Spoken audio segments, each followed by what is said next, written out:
A quantidade de movimento de um objeto é igual à sua massa vezes a sua velocidade. Quando não existem forças externas agindo sobre um sistema, sua quantidade total é constante. Esse princípio é conhecido como a conservação da quantidade de movimento.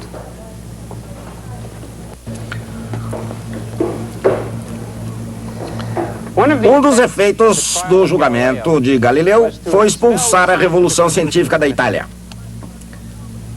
Ela acabaria encontrando abrigo na pessoa de Isaac Newton, na Inglaterra. Mas no caminho para o norte, parou um pouco na França para visitar René Descartes. Não falamos muita coisa sobre ele até agora, porque não queríamos antecipar os acontecimentos. Descartar nem pular nenhum elo da história. Descartes trabalhou com linhas retas. Isso conduziu à invenção das coordenadas cartesianas, que receberam esse nome em homenagem a Descartes, embora ele não tenha sido seu inventor. E ao princípio da inércia, que Galileu não tinha deixado muito claro. Descartes foi um grande cientista e muito otimista.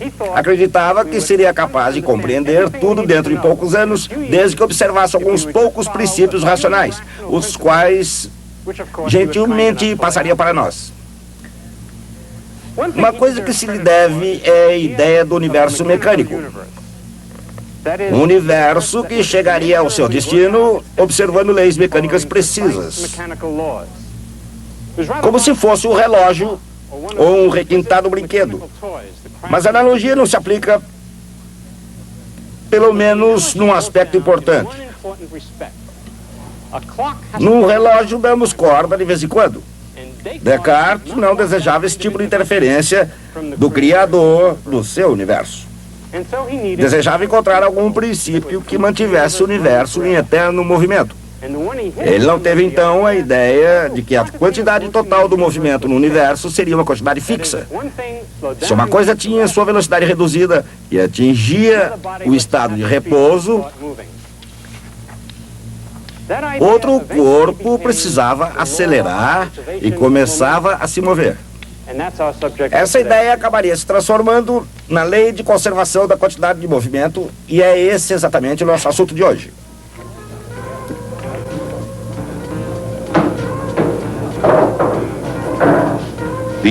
Esses homens vivem de acordo com certas leis.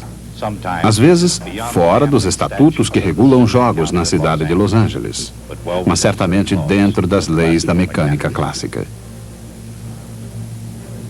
Vivem da arte e da ciência do bilhar. Nem todos entram na academia de bilhar Chalk para ilustrar as leis da conservação. Nem todos sabem apreciar o fato de que, ganhando ou perdendo, a mecânica clássica governa o jogo. A maioria vai ao Chalk para dar algumas tacadas ou para usufruir da experiência de alguma outra maneira. Mas, seguramente, quando certas leis da física são aplicadas corretamente, todos apreciam seus efeitos. É claro que, embora uma bola de bilhar obedeça perfeitamente a essas leis, os princípios que as produziram não surgiram na academia de bilhar Chalk. Alguns desses princípios, como o próprio bilhar, originaram-se na França. Como um jovem na França católica do início do século XVII, René Descartes aprendeu a amar os desafios da matemática como uma obra de Deus. Amava a força de um argumento bem fundamentado e a sensação maravilhosa da compreensão absoluta de um conceito. Mas Descartes viveu numa época em que, assim como hoje, as glórias de Deus e a força da razão nem sempre existiam em perfeita harmonia.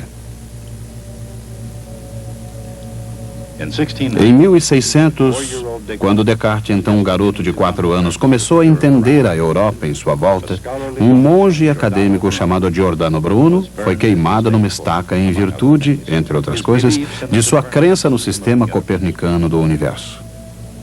Finalmente, Descartes, como Galileu, acreditava nas ideias de Copérnico, mas, ao contrário de Galileu, que foi julgado em Roma por falar de suas convicções para todo mundo, adiou a publicação de pontos de vista semelhantes quando eles contradiziam a Santa Madre Igreja.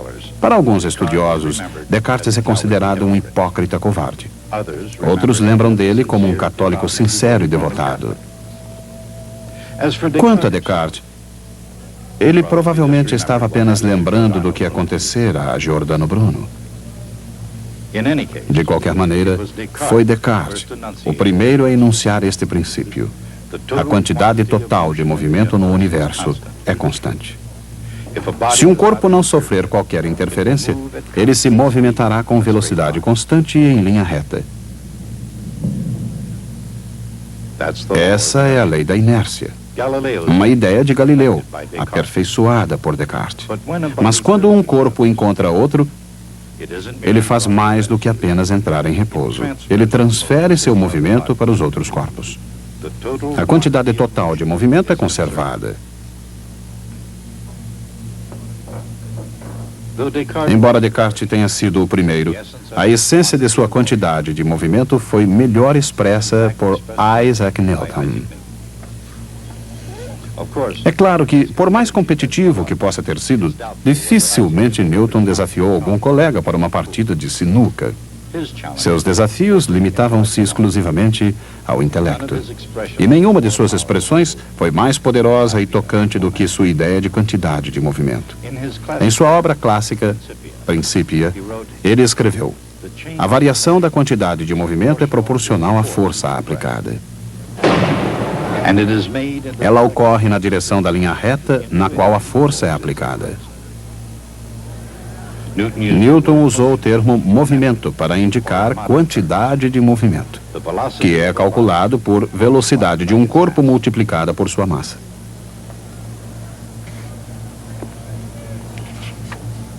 Em seu próprio campo, Newton preferiu expressar a maioria de suas brilhantes ideias através da geometria clássica, usando figuras geométricas e relações entre quantidades.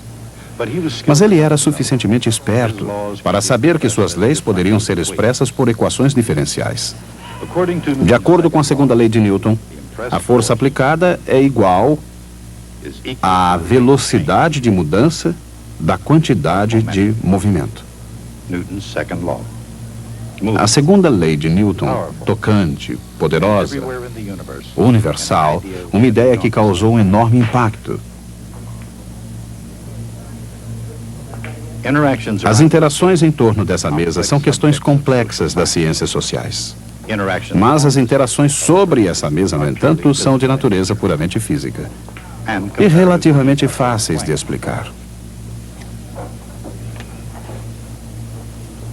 Mais uma vez, segundo Newton, uma partícula com dada massa possui uma quantidade de movimento igual a m vezes v. E a variação da quantidade de movimento pode ser expressa por uma equação diferencial. A força é a velocidade da mudança da quantidade de movimento. É claro que quando não há forças em ação, a derivada é igual a zero.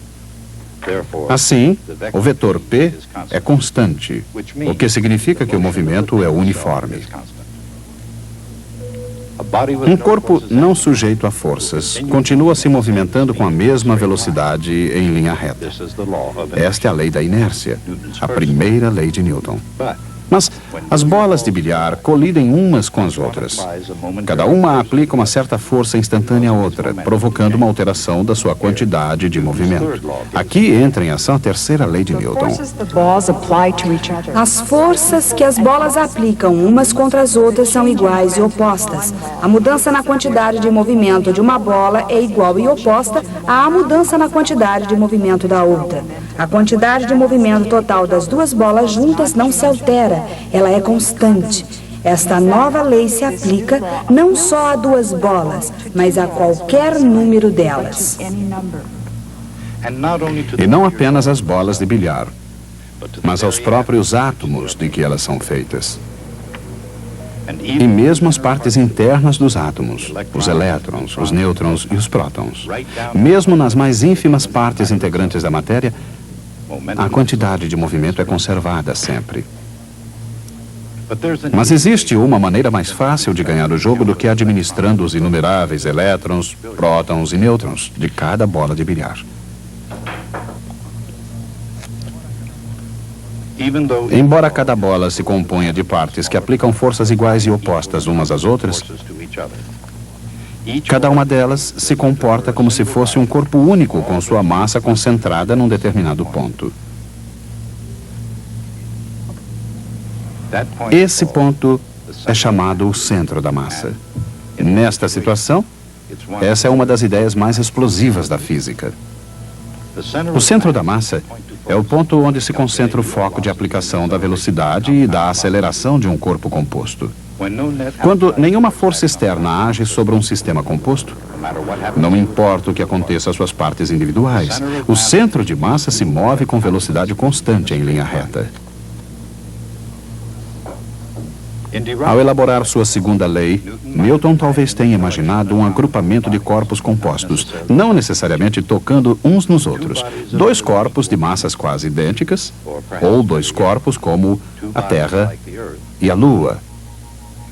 Ele sabia que forças ocultas estavam envolvidas.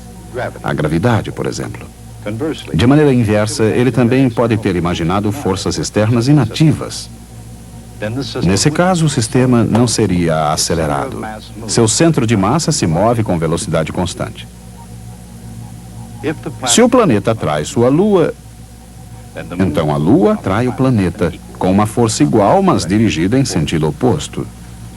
A soma vetorial das suas forças e a derivada da quantidade de movimento dos corpos são iguais a zero. Se a derivada de alguma coisa é igual a zero, essa coisa é constante. E essa constante, a soma das quantidades do movimento de todos os corpos, é uma quantidade conservada. Permanece sempre a mesma.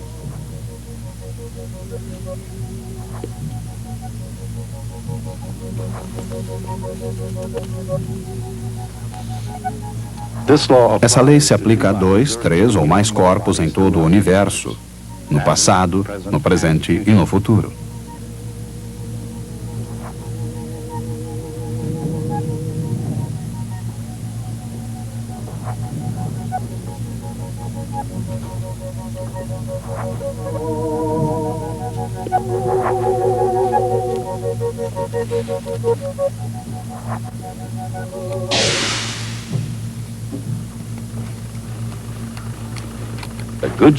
A nave newtônia, defensora do universo mecânico.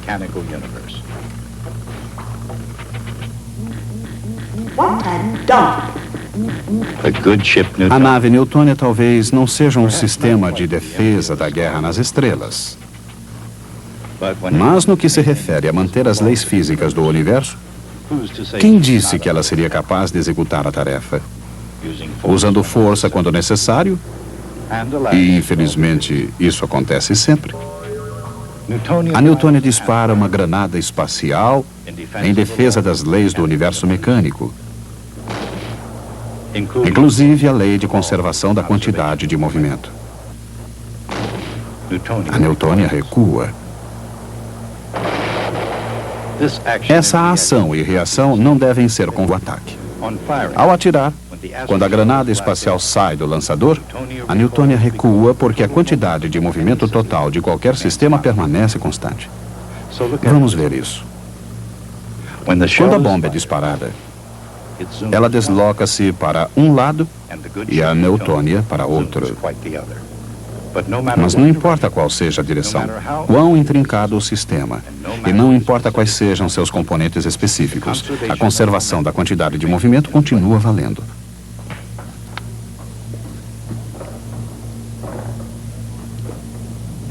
E em nosso caso, também a conservação de energia.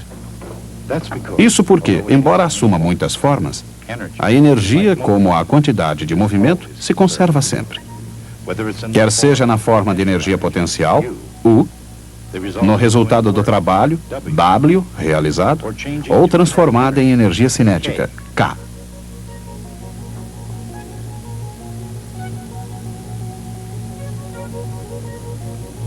Ou se dissipando em alguma outra forma, calor, ou Q, Toda energia é estrita e absolutamente conservada. Mais uma vez, quaisquer que sejam as formas assumidas, a energia como a quantidade de movimento são conservadas sempre. É claro que a conservação da energia regula todo o jogo, não importando as formas de energias envolvidas ou o tipo de massa dos corpos. Mas nesse caso, há apenas energia cinética e todos os corpos têm a mesma massa. O que acontece quando eles colidem? A quantidade de movimento P é uma quantidade vetorial, isto é, o produto da massa de um objeto pela sua velocidade.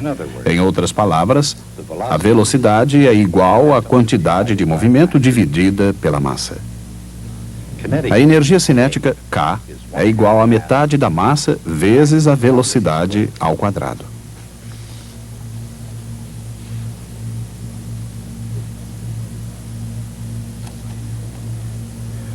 A energia cinética é, portanto, P ao quadrado sobre 2m.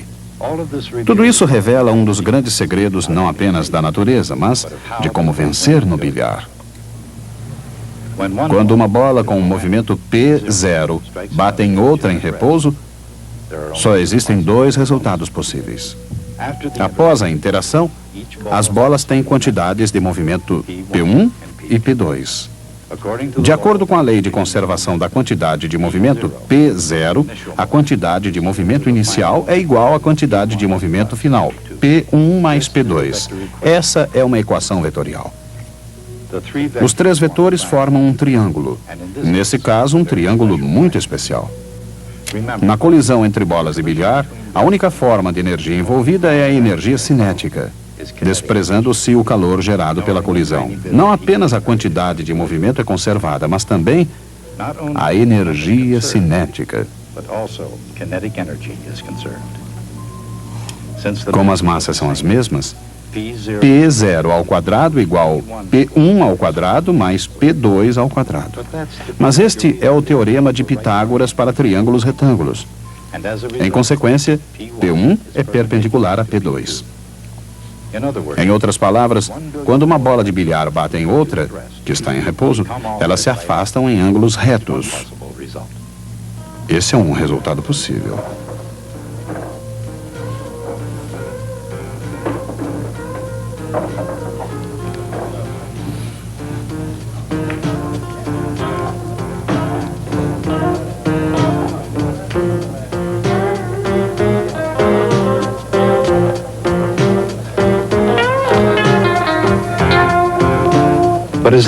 Mas seria o único? Não. Um jogador esperto sabe fazer as coisas acontecerem.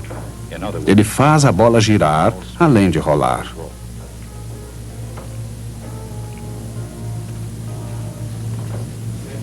Mas mesmo sem isso, existe uma outra possibilidade, que funciona desde que não se queira que as bolas se afastem em ângulos retos.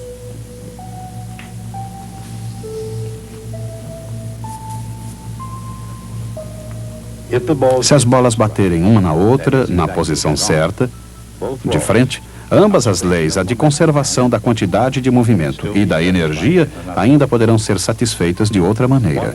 Uma bola pode parar completamente, transmitindo o seu movimento à outra.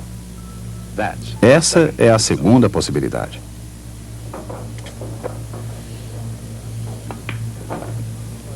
Isso é exatamente o que René Descartes quis dizer. Uma bola transmite o seu movimento à outra. A quantidade total de movimento no universo foi conservada.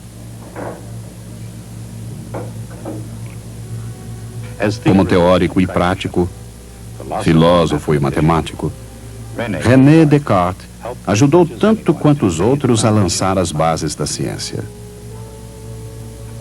Embora muitas de suas ideias tenham sido criticadas em sua própria época e sejam desprezadas hoje, sua visão ajudou o mundo a ver a natureza em termos matemáticos. Na verdade, ainda mais do que Galileu, Descartes viu a natureza e a matemática como inseparáveis.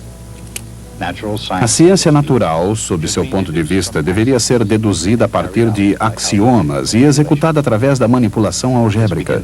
Isso começa a ilustrar sua visão teórica essencial. O tronco da árvore é a física, assentada de maneira clássica sobre as raízes da metafísica, com os galhos abertos representando a medicina, a moralidade ou ética e a mecânica. Assim, toda a filosofia, escreveu Descartes, é como uma árvore, da qual as raízes são a metafísica, o tronco, a física, e os ramos, todas as outras ciências que se enquadram em 3 grupos principais.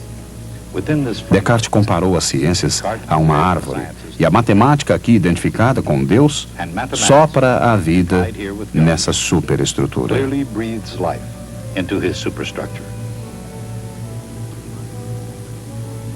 Mais do que qualquer pessoa desde Aristóteles, Descartes buscou uma explicação para todos os fenômenos universais.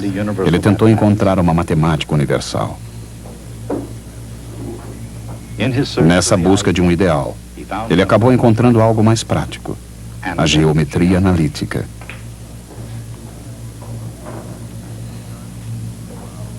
Descartes introduziu a álgebra simbólica no antigo tratamento geométrico e alterou para sempre o curso da matemática.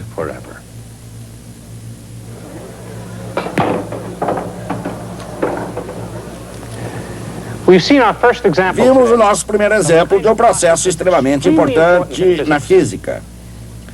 2 partículas se unem, interagem de alguma maneira e se separam novamente. Isso é conhecido como uma colisão. Colisões ocorrem no mundo real. Se você não sabia disso, é bom consultar o seu agente de seguros. Mas a questão é, por que seriam essas colisões tão importantes para os físicos? A resposta é, colisões são a única maneira que dispomos para conhecer o mundo subatômico. Se quisermos conhecer o núcleo do átomo, devemos colidir 2 átomos e ver o que acontece. É isso que esses cientistas estão fazendo no laboratório de radiação Kellogg de Caltech. Num acelerador de partículas, eles podem provocar colisões entre partículas subatômicas. Um processo que investiga os segredos mais profundos da natureza da matéria, mas que, como todos os processos da natureza, conserva a quantidade de movimento e a energia. O acelerador de Caltech, como muitos outros espalhados pelo mundo, faz colisões de núcleos a altas velocidades para provocar a sua interação. Em primeiro lugar, íons negativos são produzidos e injetados no acelerador. Lá, forças elétricas poderosas, que atingem milhões de volts, os aceleram em direção ao seu alvo.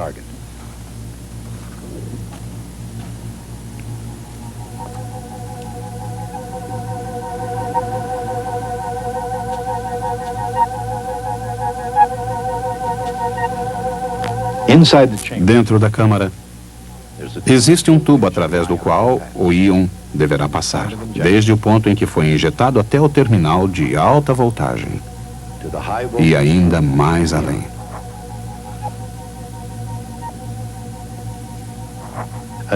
Um íon negativo, um íon de carbono, no caso dessa experiência, inicia sua jornada através do tubo.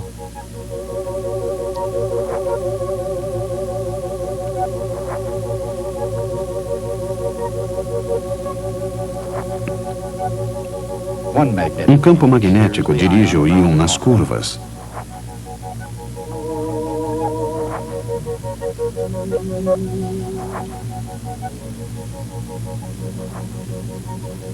Enquanto o outro o mantém no centro do tubo.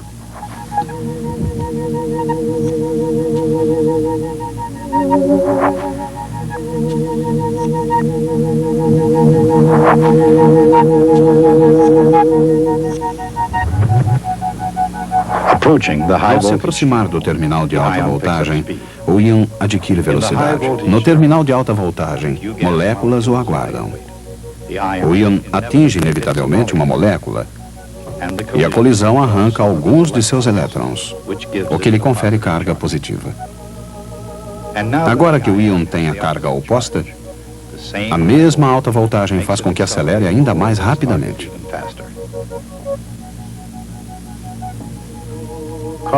Íons de carbono são dirigidos através de um tubo com vácuo em direção ao alvo.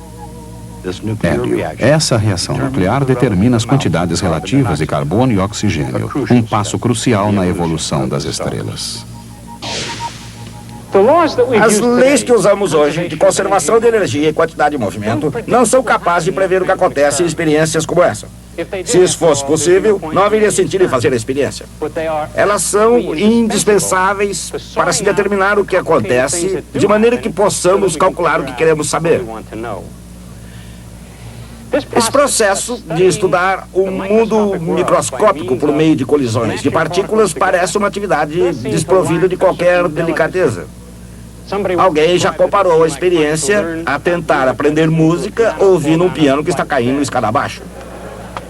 É a única maneira que dispomos para descobrir o que acontece aos átomos e nos núcleos. Por isso é que as colisões são tão importantes para os físicos. Mas procure não se envolver em nenhuma colisão, hein? A quantidade de movimento de um objeto é igual à sua massa vezes sua velocidade. Quando corpos colidem uns com os outros, a quantidade de movimento total permanece constante. Em qualquer sistema sem forças externas, a quantidade de movimento é sempre conservada.